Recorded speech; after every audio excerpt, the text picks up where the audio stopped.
Sa mga garning kaginaw na panahon, bagay na bagay umigop abaw ng mais na sinuam. Hindi mo nga aakalain na ganito lang pala siya kaalwan gawin. Hipo na ang nakursunadahang protina. Nilinis, bagos binaklas ang ulot, siyang gagamitin kong pampalasa sa kaldo. Pakukuluan hanggang sa tumagas ang katas. Walang tapon, lahat pakikinabangan. Sasamantalahin ko na rin ang pagkakataong gumayat ng mga aromatikong sangkot sa gisahan. Magpapainit ng kaldero at agad kong mamantikaan. Pagsasabay-sabayin ko na silang tatlo para walang iwanan. Gayon na din naman. Kailangan mo ring maigisa ng bahagya-aring hipon para mabawasan ang lansa. Para na rin mas malasa. Kaunting oras lang hanggang sa mamula. Hahanguin ko rin naman para hindi maging goma. At sa puntong aray oras na para ilagay ang paborito kong mais na nasa lata. Gagamit ako ng Jolly Whole Corn Kernels at Jolly Cream Corn para sa manamis-namis na lasa. Convenient gamitin dahil easy open ka na siya. Pagaganahin ko ang tansyameter kaya maglalagay muna ako ng tigi-ilang kutsara. Hindi lang ito pang minatamis, mainam din sa mga sabaw bilang pampalasa.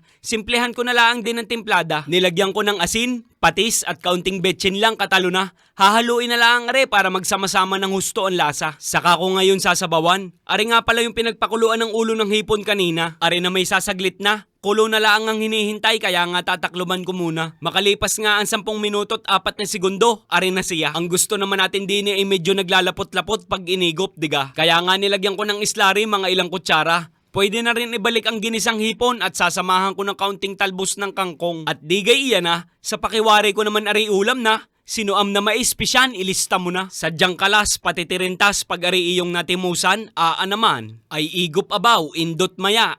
Ay inang!